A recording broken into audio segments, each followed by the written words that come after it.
Guys अब हम दर्शन करके वापसी अपने रूम पे चल रहे हैं।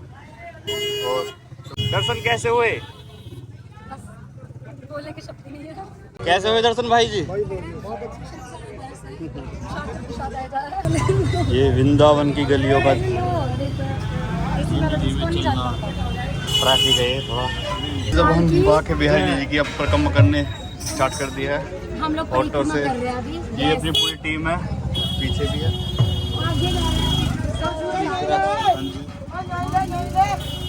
बोल बाके बिहारी की जय। हाँ भाई पूरा एंजॉय आ रहा है। एंजॉय अच्छा। Oh my God nice. अब जैसा बिल्कुल मस्त। इधर बाके बिहारी लाल की जय।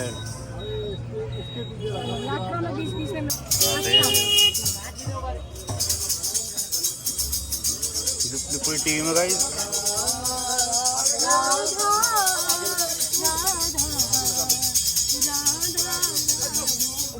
रुक जा मैं नहीं बना रही। वो नहीं यार, वो नहीं, मैं नहीं बनाने। चलो बाय गाइस।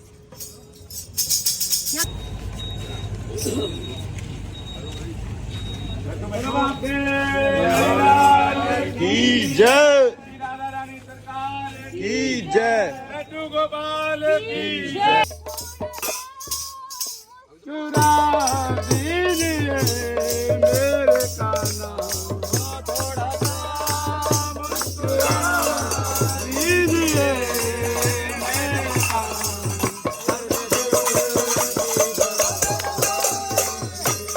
सुंदर बिहारी जी ने पोशाक धारण कर रखी थी।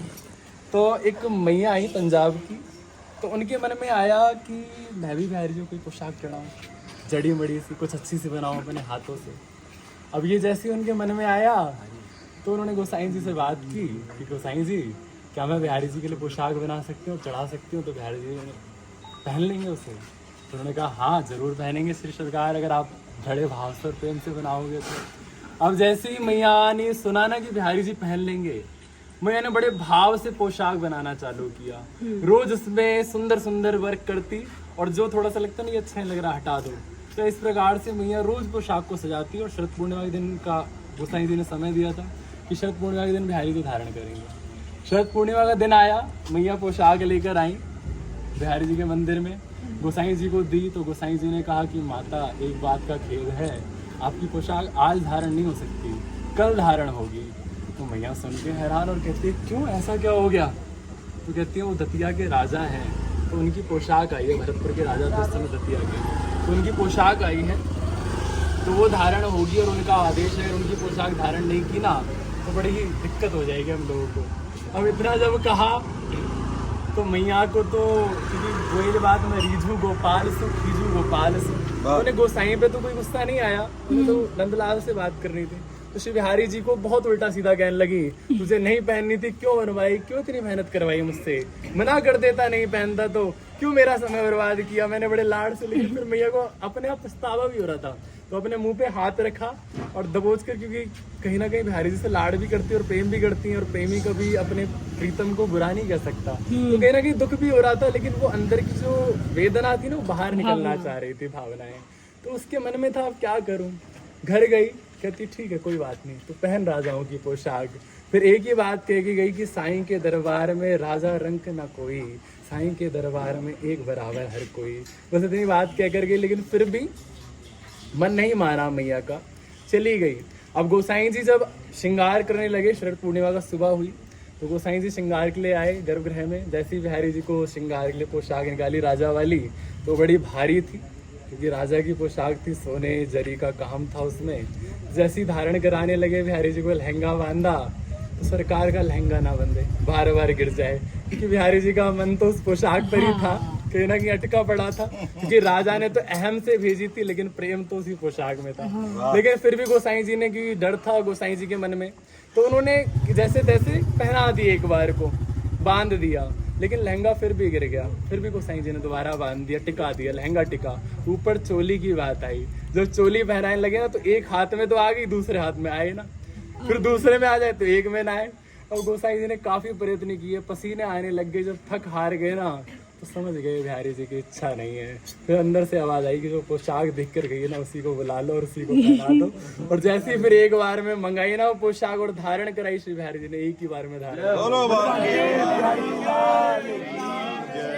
उसके बाद फिर राजा आया दर्शन करने के लिए, तो राजा देखता है कि गोसाई जी मेरी पोशाक तो है नहीं है, मैंने जो दी थी वो तो आपने धारण नहीं कराई, ऐसा क्यों, मेरा इतना अपमान।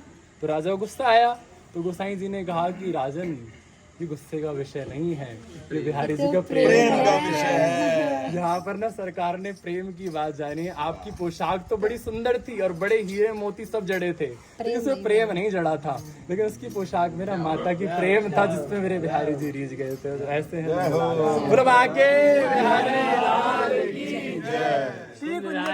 श्री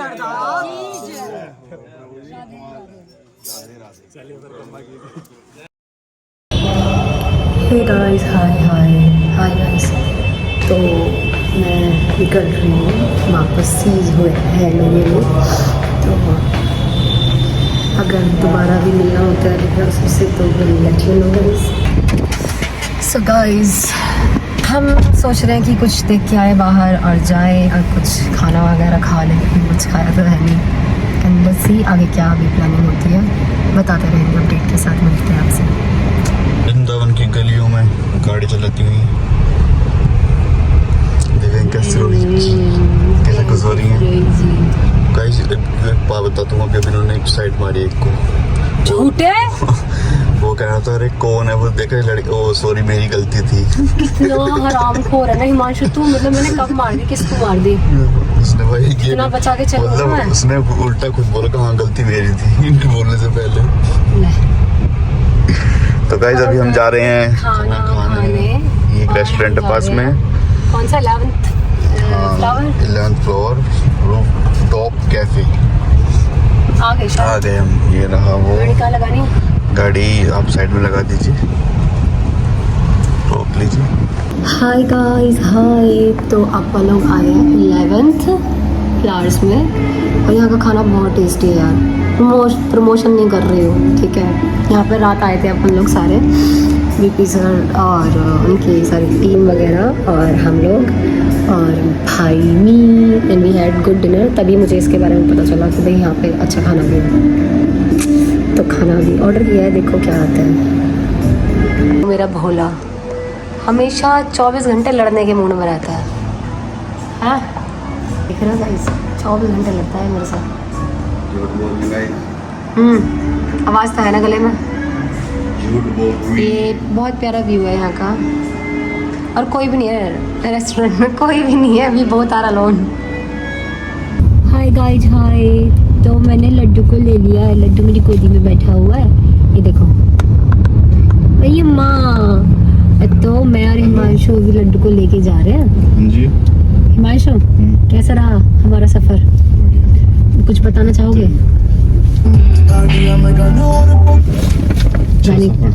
अच्छा सफर था। जाया करो, ये अपने धर्म की हैं, अपने हाँ अपने सनातन धर्म में आते हैं, सब जगह जाया करो, बहुत अच्छी चीज़ है, ज्ञान की चीज़ है। साइंस भी फेल है वहाँ पे, ऐसा नहीं है कि भाई, बहुत सारी ऐसी चीज़ें हैं कि साइंस भी फेल है वहाँ पर, कि ये how is this possible actually में। एंड बी प्राग सर ने बहुत कृष्ण जी के बारे में बहुत कुछ बताया, बहुत कुछ। ही हैज़ लाइक चमत्कार, मतलब ही has a lot of knowledge about Krishna ji और राधा रानी, बहुत कुछ जानते हैं वो, बहुत कुछ। मतलब वंस ही start talking about Radha Rani, the time will run like wraith, sand from your hand. क्यों भाई? I know we both are exhausted और tired अभी थोड़ा सा, क्योंकि we haven't slept properly. तो जो भी है जैसे भी अभी जाके घर पे आराम करेंगे, अभी टाइम लगेगा पहुँचने में। तो see you, बाय बाय। इस व्लॉग को हम यहीं पे बंद करते हैं। Bye guys, bye bye, love you all.